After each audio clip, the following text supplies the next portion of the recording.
what's up YouTube? Jared here, GTC.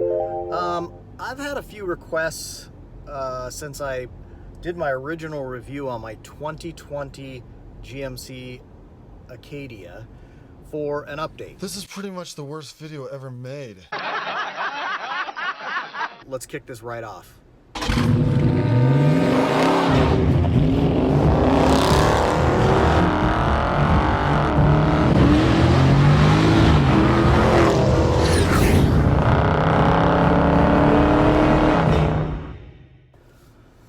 Okay, so first of all, let's start with a few little factoids here. Interestingly, I purchased this vehicle in January of 2021. Back in the good old days when dealerships were still offering deep discounts, because this was a 2020 that was still on the lot. And I got this car for $10,000 under MSRP. What you talking about, mister? I mean, isn't that just crazy to think about that? Like, trying to get that nowadays, it's impossible.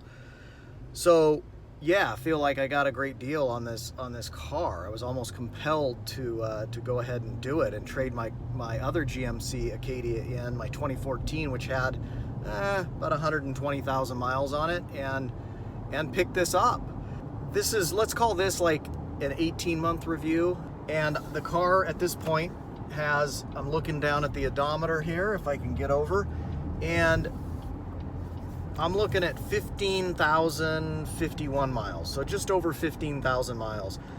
I have driven this across multiple states on several trips that totaled about 1,800 to 2,000 miles, so I've done a lot of longer trips, do a lot of short trips around town.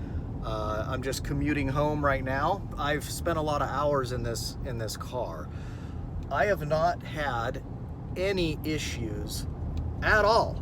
So no transmission issues, no engine lights, no engine issues. I have rotated the tires at 10,000 miles and I've changed the oil regularly, and that's it. It's been really smooth sailing for the first 15,000 miles. One very small issue, I'm gonna say there's two issues that are very minor complaints. The first one is, and I'll show you a picture of this, is this has I've never had a car with two sunroofs. This has two sunroofs in it. It's a dual sunroof situation. And my kids were futzing with the back sunroof, and it's kind of a funky mechanism that opens the shade to the sunroof. You push on it and it's kind of like a little snap. It's not the best design. Well, they were screwing with that on one of the road trips and it broke.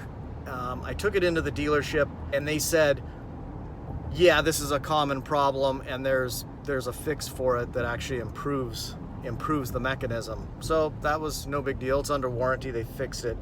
The other thing is, I got a survey from GM after purchasing this vehicle that was about the heated and the cooled seats here. Now, what's really cool is the second row seats have heated seats, but not cooled, only the front. And the survey really focused on that function, the cooling mainly.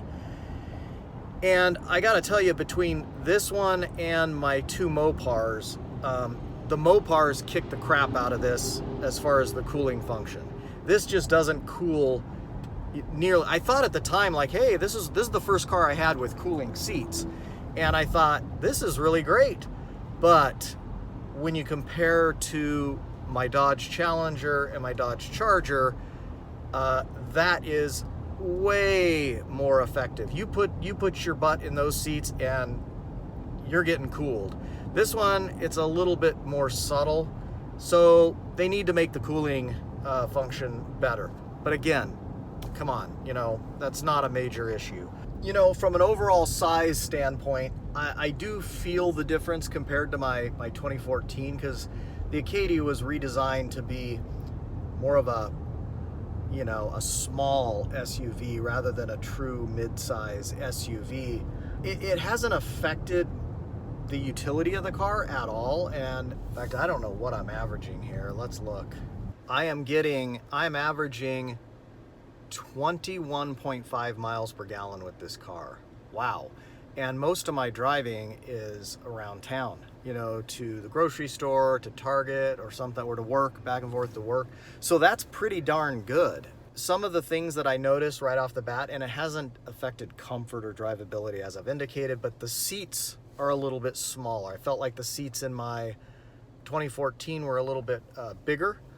But again, I've taken this across multiple states on very long trips and very, very comfortable. It doesn't affect my comfort at all. And this has just about every bell and whistle I imagine would be available. One other little nitpick, there's a little spot here that intuitively you would think would be a built-in charger for your phone. I have to imagine that that was the intention, but we've scratched our heads over and over at that, like, why is that not just, I should be able to set my phone there and it would charge it wirelessly, but it's not, so you got to plug it in. But that's about it. I mean, everything else, it's pretty loaded. The sound system is great. It's a Bose sound system. I have no complaints about it at all. Honestly, there's not a lot of drama here. Not a lot to talk about. I put the cheapest gas possible in this car. I drive it through the car wash. It's silver, so it's not going to show a lot. I don't give it a lot of TLC as far as that's concerned, and this thing's been a champ.